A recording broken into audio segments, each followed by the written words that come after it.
Hi guys, welcome to our daily encounter. In Philippians chapter 3 and verse 1, it says, "Finally, my brethren, rejoice in the Lord. To write the same things again is no trouble to me, and it is a safeguard for you." So the Apostle Paul says, rejoice in the Lord. Writing the same things again, it's not a big deal for me, but it is a safeguard for you. And the things that he had written about and had probably told them about time and time again was warnings against the Judaizing teachers who were trying to bind the law of Moses on these new Gentile converts. As a matter of fact, he goes on to talk about beware of the dogs, beware of the evil workers, beware of the false circumcision. And then he goes on to talk about how, if he was really confident in the flesh, he'd have a lot to boast about in the flesh. And he talks about all the things that he had going for him in connection to his heritage and according to the law. But then he says, I count it all as rubbish to know Christ. But these ideas, these concepts that he's sharing in chapter 3 aren't necessarily new things that probably the church at Philippi had heard. This is something the Apostle Paul talked about a lot. If you just read his writings, you'll find it come up time and time again. The Apostle Paul speaking against the Judaizing teachers who were trying to oppress these new converts and trying to put on circumcision and the keeping of the law and all these things. And the Apostle Paul was constantly having to speak about that. You see it in the book of Romans. You see it in Galatians. You see it here in Philippians. You also see it in Colossians. It even shows up to some extent in the book of Ephesians. The Apostle Paul just all the time was fighting against this teaching that these new Gentile converts needed to keep the law of Moses. But he says, to write the same things again is no trouble for me. I don't mind writing it again. It's something so important, perhaps the Apostle Paul is thinking, it's so important, it's not bothersome for me to write it because I think it's a very important thing and it's something that I'm passionate about. And also it is a safeguard for you. It helps you to be protected against these false teachers that are rising up against you or might rise up against you.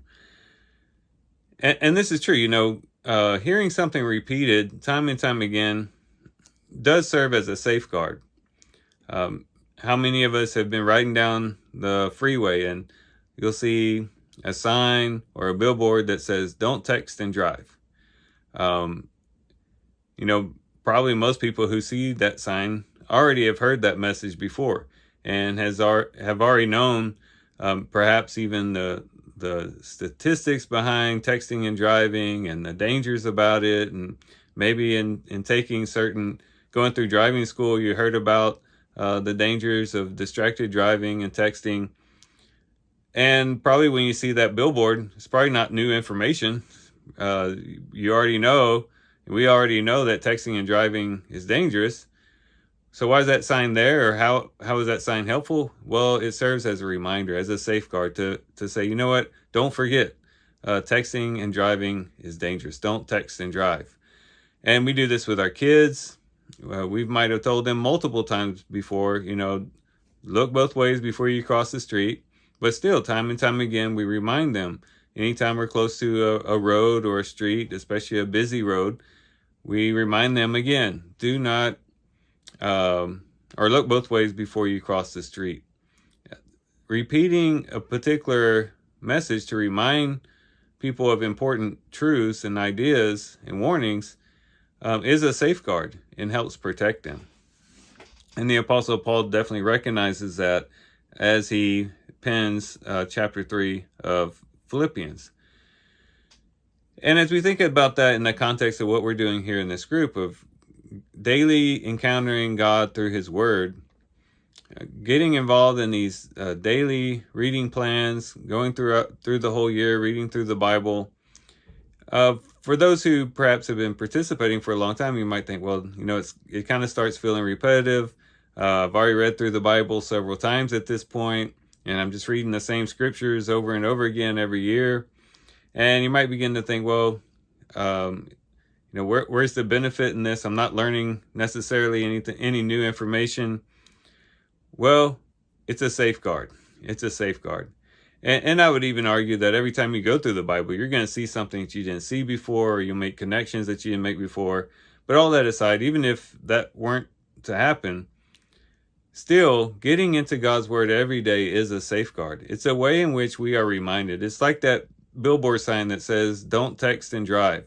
It's that message that we get every day that reminds us of spiritual truths, of foundational truths that we're building our lives upon. It's reminding us time and time again of where our true allegiance is, what we should be focused on, what our lives are ultimately all about. Getting into God's Word is a safeguard for us and protects us because, we are like sheep. We will wander away if we don't have something to rein us back in again. And God's Word is definitely beneficial in doing that. And so let's not tire of getting into God's Word every day. Let's not tire of, opening up the Word, going through it, multiple times over the years. Let's never get tired of God's Word because, again, it's a safeguard for us. It helps us to stay focused, and it helps us to stay within the confines of what the Lord has directed us and to help us on the path of life. So these are some things we can reflect on and think about as we do our reading today. With that, guys, I do thank you for watching the video today. Hope you guys have a great day. Love you guys. God bless.